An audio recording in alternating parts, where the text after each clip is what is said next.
Hey guys, it's Adam, aka Swimming Bird, and we are back on Cat Dog Island, which means one thing. There's another Minecraft Snapshot version 1.2.5 for the week of March 29th.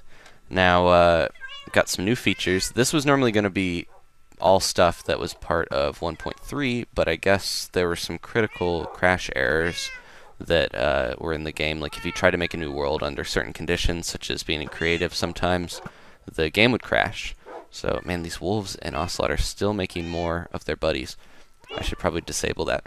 Anyways, so we're here to show off some of the features. Now let's get down to the first one. It is, say you got a stack of gold. Oh, you can now shift click into the furnace. And then I can throw some lava or something in here and just get it going. But one thing that I've found that looks like it might be a bug. If you shift click a bucket of lava, the bucket's gone. It's kind of weird. Normally the bucket would be there to pick up. So that might be a bug. Oh my god. There are way too many ocelot. I'm going to break this little... Okay. If you've seen my previous snapshot videos, a wolf and the ocelots kind of let a bunch of their buddies out. Anyways, okay, so another new feature is with cats. They are supposedly less eager to jump on beds and chests. But, as you can see, they still like to do that a pretty good amount. And they also jump on furnaces. I think that was probably in there too, but I didn't see it before. One thing that is supposedly added too, very vaguely by Mojang, is that cats are now less patient.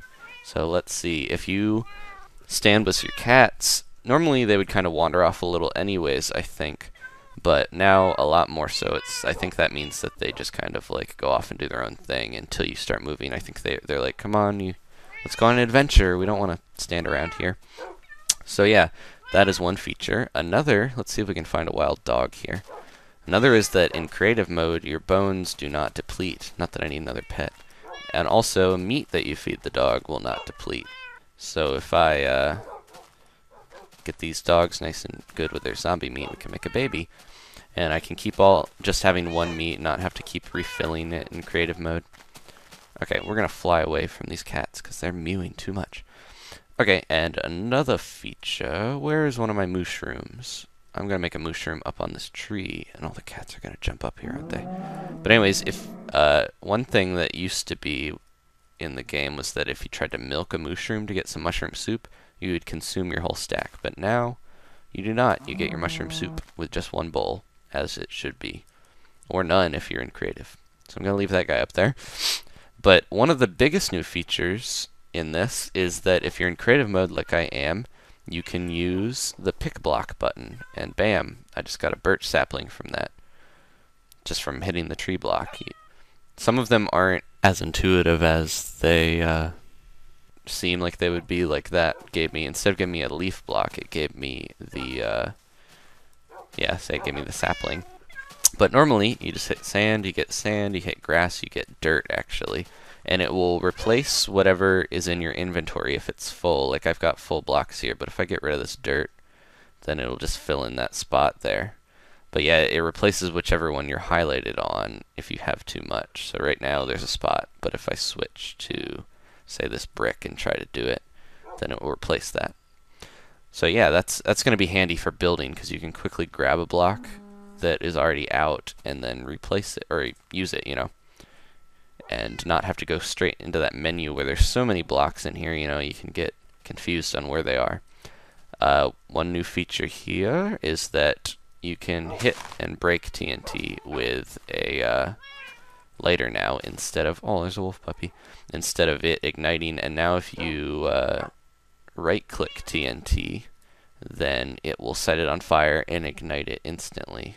I'm going to fly over here and land down on this ground and see. Let's see how many stuff teleports to me. God. Alright, it's getting night, so I'm going to get my cats to sit. Even the ones that are drowning, they should follow me here in a sec and just teleport to me, I would assume. Yep. And I've got something special planned to show you that you can just right-click TNT at the end here. But leave a comment if you know of any other features that you think are key. Like, a lot of it was just bug fixes and stuff. So there's not too many new features, no new blocks or anything, but it's still pretty cool. And leave a rating if you have the time, because that definitely helps me out. But over here, I'm going to show you this creeper I've got. And if I right-click one of these TNT blocks, it should instantly ignite instead of using fire. So here we go. Thanks for watching, guys.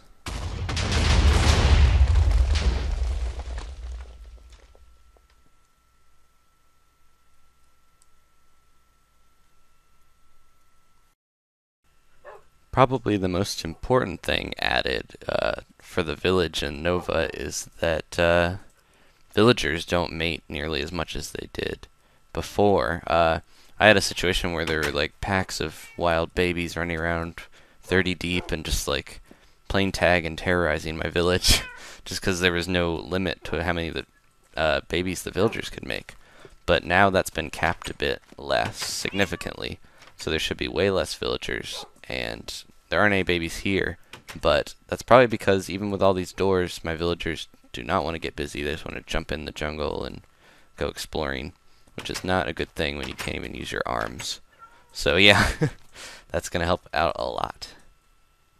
Okay, two more quick things. I'm in Scotland now, and I'm using the pre-release Snapshot, actually, even though Scotland is a 1.2.4 server right now. But because I'm doing that, most of the other features probably aren't working, but I can pick blocks, including portal blocks, which do not stay down for long. I wonder if they're on obsidian, if they'll work. Nope. Yeah, I might be able to build like a bigger obsidian portal. But another thing is I picked a silverfish block, one of the stones that the silverfish are hiding in when they go into normal stone, and you can place it and you have the silverfish block now. So there's a few things that you couldn't normally get, but with block picking you're able to. This is real quick before I get out of here. I'm gonna make like a bigger portal thing and just see if like having it like that, and then we'll pick this, bam, and see if that'll stay in there. Oh, what? It became obsidian. That's weird. Anyways, it's a little buggy. I'm sure they'll kind of hammer out what blocks you're able to pick and what ones you aren't. I mean, if you have creative anyways, it's not gonna matter. I think like you should be able to get any of the blocks that you want. I assume, and maybe you can pick dungeon spawner or monster spawners. That would be pretty cool. So yeah, until next time. Thanks for watching, guys, and helping me out. See you next time.